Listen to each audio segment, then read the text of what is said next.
In downtown Detroit, it's Jason Carr Live with your host, Jason Carr. What is up? V Gates. Wie geht's es Ihnen? Sehr gut, Jason. ¿Qué pasa? What's going on? Yo. When you go to the Iowa State Fair, there's one event you don't want to miss, the annual cow chip throwing contest. Here they take great pride in throwing with their bare hands dried manure. They flick it, they chuck it, they fling it, they wing it, underhand it, overhand it, screwball it, knuckleball it.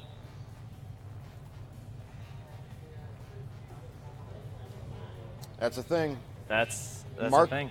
Faree took home the cherished cow chip crown, 105 feet. That's a pretty far way to throw some, that's a handful a of poop. pretty far distance. Children faced off in a slippery competition in the Netherlands. The challenge: walk across a tree trunk covered in soap without falling off into the river below.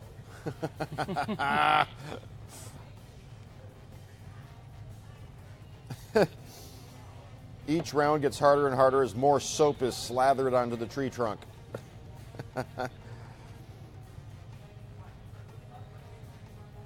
Everybody had their own technique, but most ended up in the drink. I guess, only a few people make it all the way across.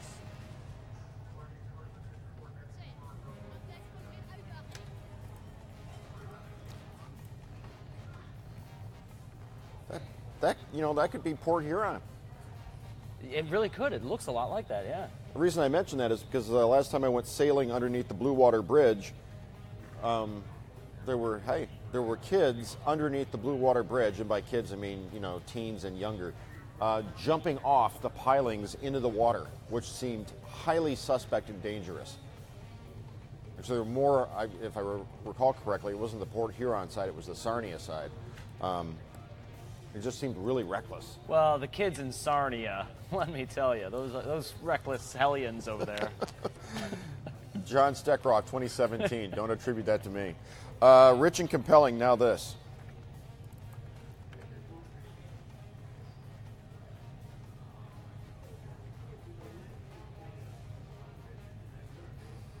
No way. Yeah.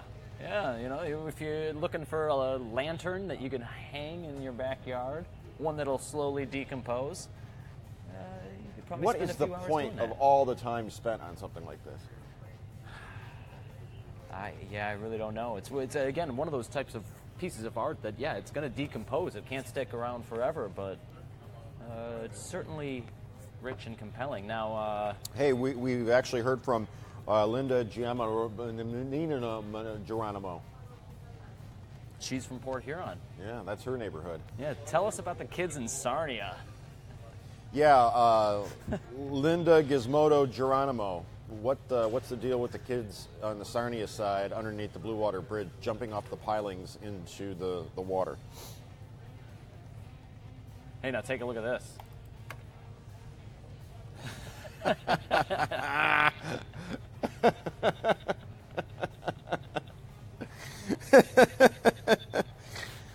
Oh, I'll have you know there are 95 people enjoying this high-fiving dog right now. I'm sorry, 87. 87 total people.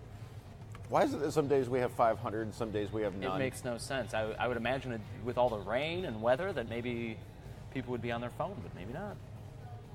You are an exclusive audience. We put on this 30 to 40-minute show every weekday just for you. John and I spend hours combing the interwebs for talker topics and videos and whatnot, and then John's got to ingest it all into the system and type up a rundown. Put the banners together. There's actual television production that goes into this Facebook Live. It's not just me on my phone like this. And the fact that we do it for, at current count, 85 total people today shows our dedication to our craft and to you, fair viewer. Well, Denver Jones just shared our link, so there's more people coming. You know, the people who do come every day seem to really enjoy this little morning radio talk show hybrid thing that we do here. You would think by word of mouth that would have it's been almost a year. It's Zuckerberg. There's someone to blame, and it's going to be Zuckerberg. Zuckerberg, He's you doing think it it's on purpose. Facebook's fault? You think Yeah. they're artificially suppressing the numbers?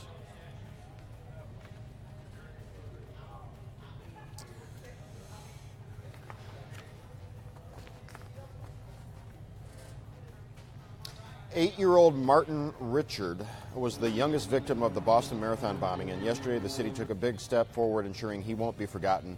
A group of children wearing hard hats broke ground on a new $10 million park called Martin's Park right next to the city's Children's Museum. Members of his family stood behind the crew as they waved their shovels. Martin was one of 3 killed when 2 bombs planted near the finish line exploded in April of 2013.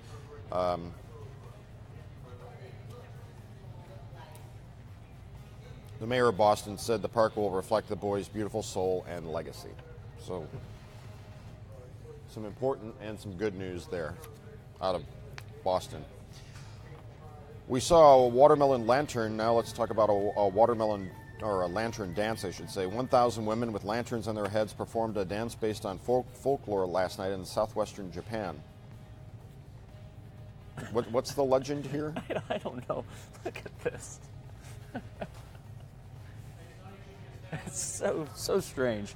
The legend was something about the Emperor Keiko, who got lost in the fog, and everyone came out with torches to help him find his way home. So they do this dance with lanterns on their head.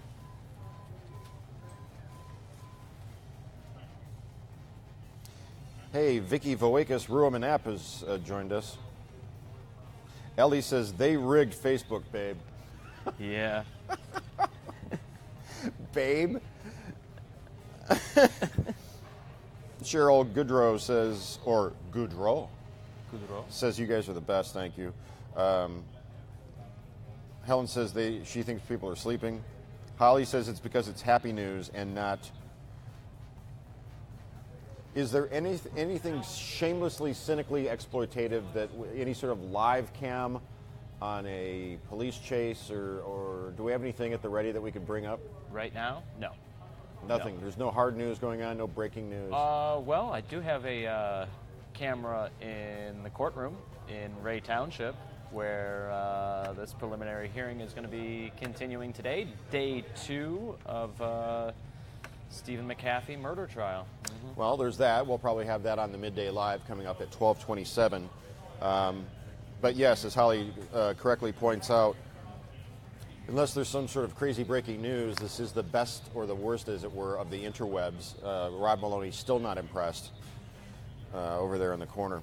Take a look at this cat named Ralph. The photo was posted to Reddit. Ralph comes to this person's door every day and waits outside until his buddy can come out for playtime, the cat. Yeah, and So this is here's the 2 of them together hanging out. so every day at the same time, the cat comes and sits and waits. And just waits outside. Can he come out and play? What's the other cat's name? Do we know? It was a weird name. It was like Falula or no, I don't know the other cat's name.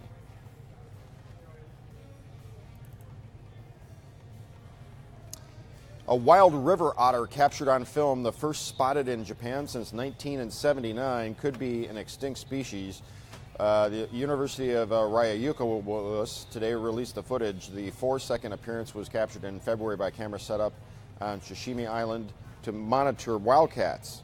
Animal on film could be a Japanese river otter. They thought it was extinct. They listed it extinct in 2012. Rod just said there must be 2 then.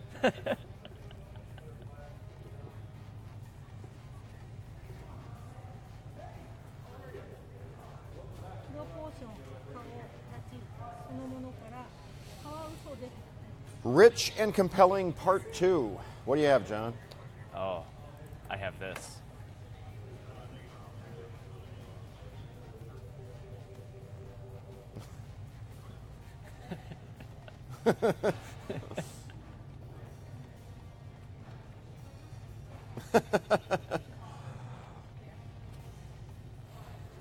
And I have more too. Take a look at this one.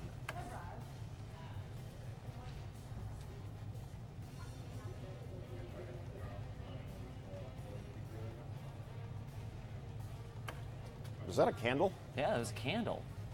It's a little dangerous, keeping candles burning with the cats in the house.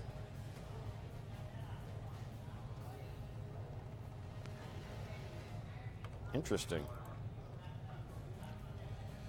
Cheryl Goudreau says, funny.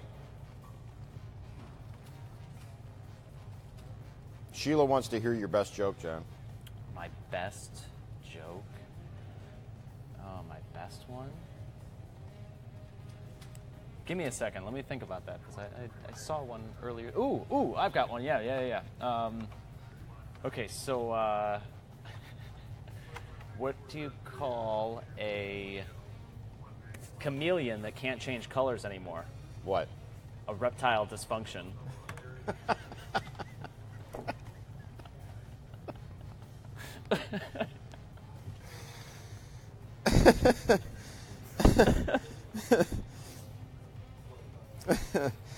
I still like the fish.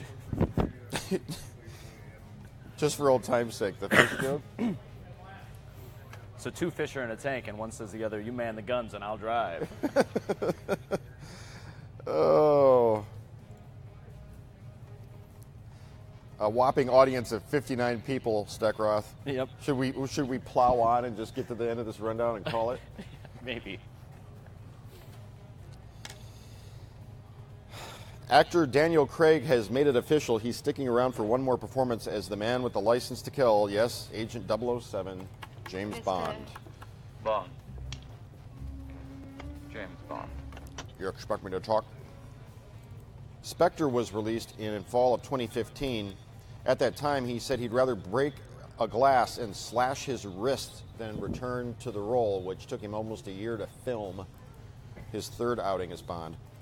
But on The Late Show with Stephen Colbert, he confirmed that he will be back, supposedly for the final time, but never say never again.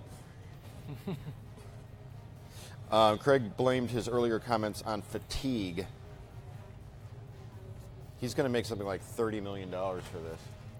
I mean, I think it's worth the fatigue.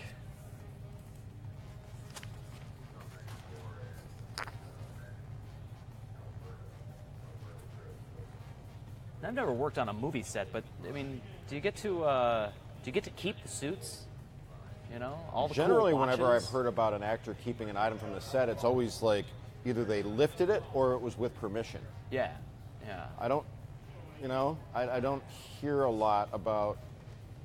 What I'm trying to say is, when I do hear about, did you keep this prop or this costume or whatever, they always say, well, so and so was nice enough to let me have it, or I just took it. Yeah. But you got to imagine this suit would have been fitted for him. Like, who else is going to wear it? Amy says, "Stay live for one viewer." We're down to 54. We all matter, not numbers. Well, who would be the last one? Well, I think we're going to find out if we keep going. Most people would use a pizza floaty to chill in their pool, sip on mimosas, and take in the sun. Then there's the thrill seekers like Ethan Pringle, who used it to slide down a 30-foot iceberg. Oh, I'm sorry, a 300-foot iceberg. There he is. He's very proud. Yeah, I mean, if you traveled all the way this way with this pizza floaty, took it all the way to Greenland. And then what? No. No way. Ice cold waters, too. I mean, that's got to be terrible.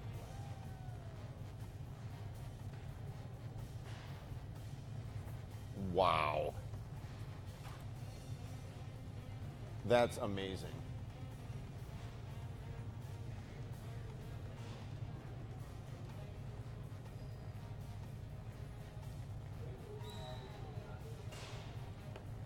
Helen is singing Seeger.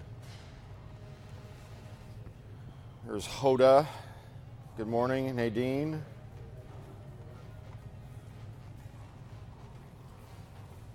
A new candy store opened up in Novi on 12 Mile Road called Rocket Fizz, and they sent some interesting flavors of pop for us to try. Yes, they did. Let's pull these out. Hold on.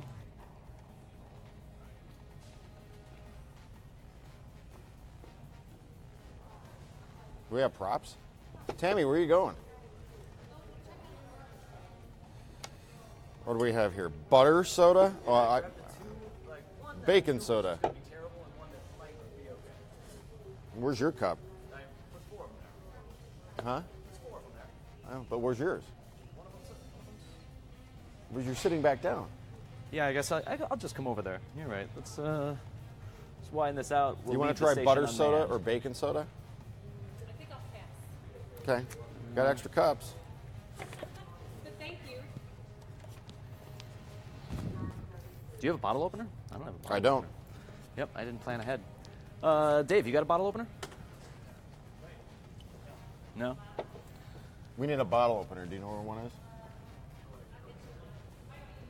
Brian, bottle opener? You got a bottle opener? I have one of those Yeah. bottle opener rings. I just don't have it Chuck. on. What?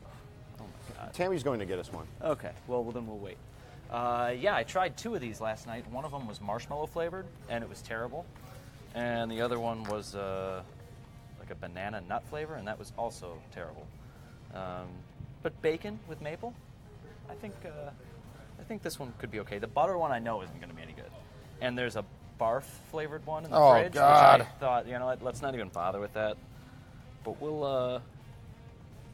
There was a bacon one, and then there was a bacon with maple.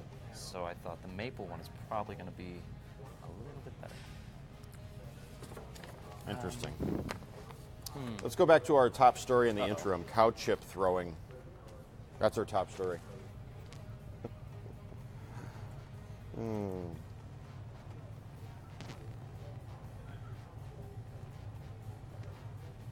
No, I'm not doing that. They want me to do the end of the table trick. That's how you end up with a just break the broken table. bottle. It's not a very good table. Yeah.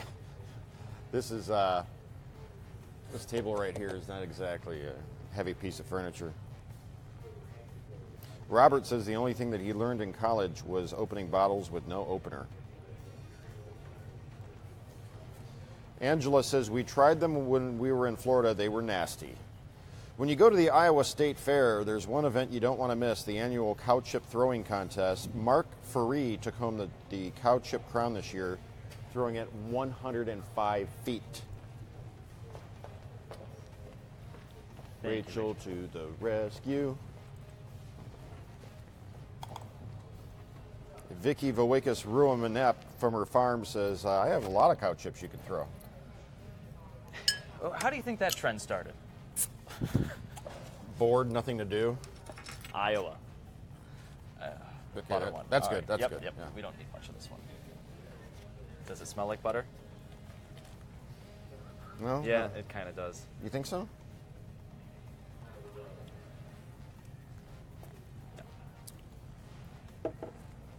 It's not that bad, but it's not. It's not worth drinking. You know, movie theater butter? Imagine if you added that to carbonated, like to club soda. Yeah. Yeah. This is. Okay, that's good. This is horrendous. I'm expecting this one to be okay. No. Oh man.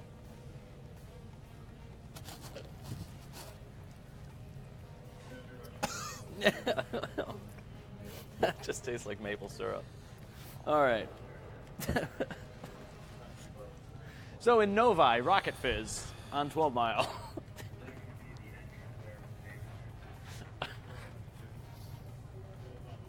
I might hurl.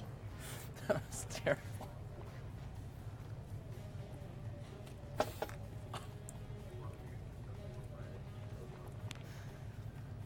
Oh. What brought you out to Novi? And I didn't go out to Novi. They brought a big box of interesting sodas for us. There was what was there? There was a Farrah Fawcett cream soda. There was the Monkey's banana nut soda pop. There was the Fidel Castro Havana banana. A lot of funky, weird flavors, but those were two of the ones I thought would probably be the worst. And they were. What's going on? There's a raid? At a medical clinic in Dearborn, I believe, right? On Warren and Greenfield, just inside the Detroit-Dearborn border. Just inside the Dearborn-Detroit border. It's a doctor's office for overprescribing agents. Yep. Wow. So there's a raid going on right now. Warren and Greenfield, just inside the Detroit-Dearborn border. An office there being raided for overprescribing opioids. That raid taking place even as we speak. Is that Dearborn or Detroit? Detroit? That's Dearborn. Oh, just inside Dearborn. Okay. It's right there on the border.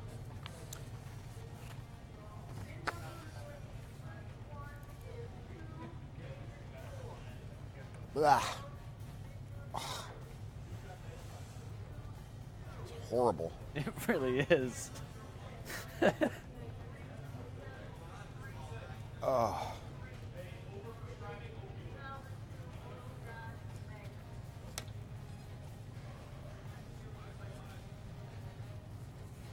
wouldn't it be cool if I could reverse the video so that you could give the high five? I love the dog's tongue is sticking out. Yeah.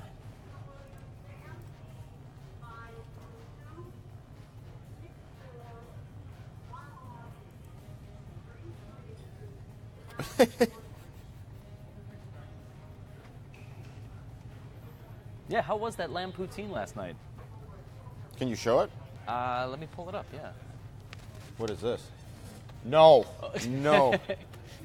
No, Matt's trying to hand me a bottle of barf soda. I will not. The butter one is terrible. Butter and barf and bacon and maple. Can you show my lamb poutine? Yeah, or no? did you post it to Twitter? Twitter, Facebook, and Insta. Oh, wow, that looks good. Wow. Jason Carr's lamb poutine. It's world famous. I read about it in the Michelin. What? I hacked it. I reverse engineered it from its description off the menu at an Irish pub in Georgetown, Washington, D.C. called Rira, R-I-R-A. Rira. Rira. And we had, while we spent a short vacation in Georgetown, or like a long weekend, we went to this pub almost every day and had this every time we went there. So, as a result, I had to figure out how to make it for myself at home because you can't get it here. And it's rosemary-infused lamb with French fries, cheese curds, and a very particular kind of Irish curry gravy. Not Indian, Irish curry gravy, imported at great expense Oh, yeah. via online grocer. In this case, I think I got it off of Amazon, but it cost me like $20 for Like a can. a can of it that's about the size of cake frosting. Is it powdered? You Powdered. Mix it up? Yep. Really Now, dense. how'd you do the fries? The fries were Ore-Ida in my Fry Daddy with Crisco. Wow. Wow. Wow. Okay, Hoda, you have a great day too. Going back to work. Crystal.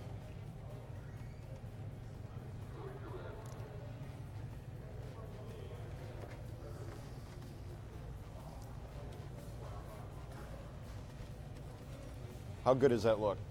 I mean, I don't eat breakfast usually before I come into work, so we start doing this show, and then by the end of the show, I'm hungry, and so yeah, I'll be going out to get some food here soon. Can you put the dog back on? Oh yeah. Where are you going for the food? Past few days, I've gone down to Voila. It's a To close where? walk. Oh, what's that place like? Oh, it's good. They got chicken tenders, they got sandwiches. It's all very affordable.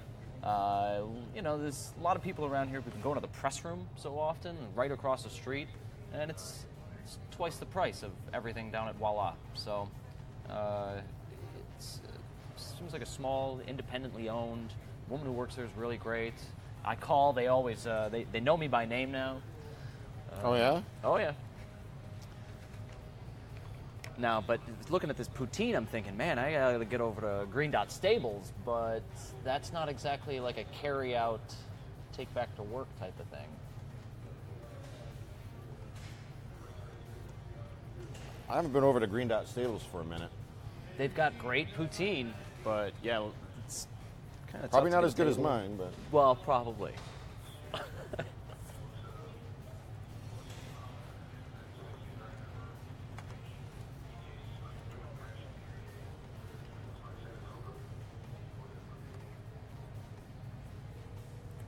So what's going on Live in the D today?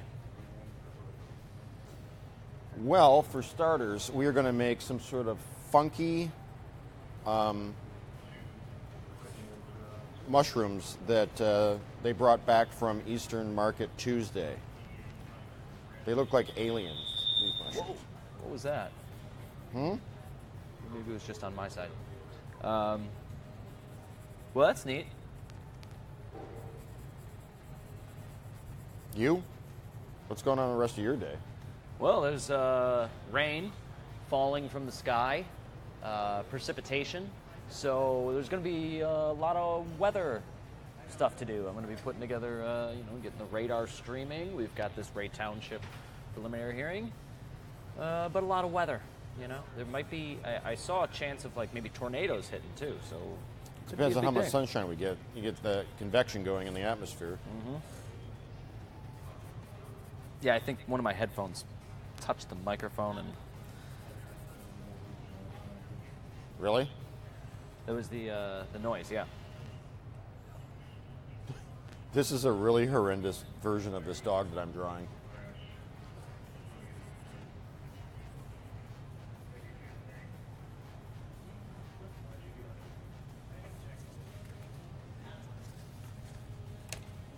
There you go.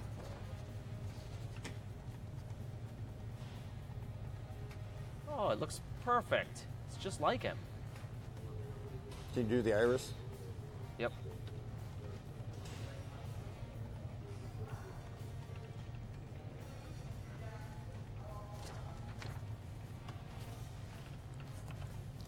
Seriously, your lamb poutine looks really good, and I'm going to make some. Looks so delicious. Lois says, boring. Oh. There are about 8 trillion other options on the interwebs, Lois, so Godspeed. Thank you, Cheryl.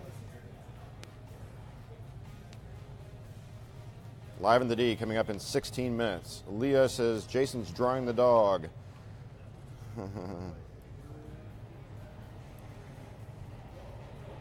Walter's putting in a request for the fist-bumping cat. The fist bumping cat. Yeah. I'm gonna have to look for it.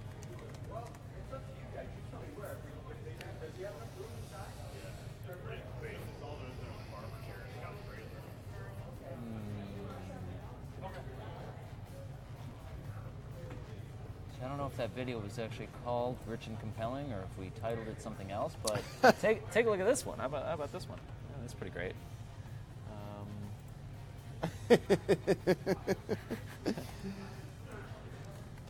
Eric must have been watching for a while. He says, bring back the dancing crawfish. Did we ever determine whether that crawdad, that crayfish, that crawfish was one of the invasive species that they're all worried about? I don't know. But what was funny is recently, I don't know if we did another story about crawfish, and it went viral in Louisiana, where everyone was making fun of us in Detroit because we've got this crawfish problem or something, and our video started getting shared again because it was just how Detroiters are dealing with their crawfish. That's funny. All right, that's going to wrap it up for this scintillating edition of the 9:15ish. We will see you on TV at 10 o'clock. Stay classy, Detroit.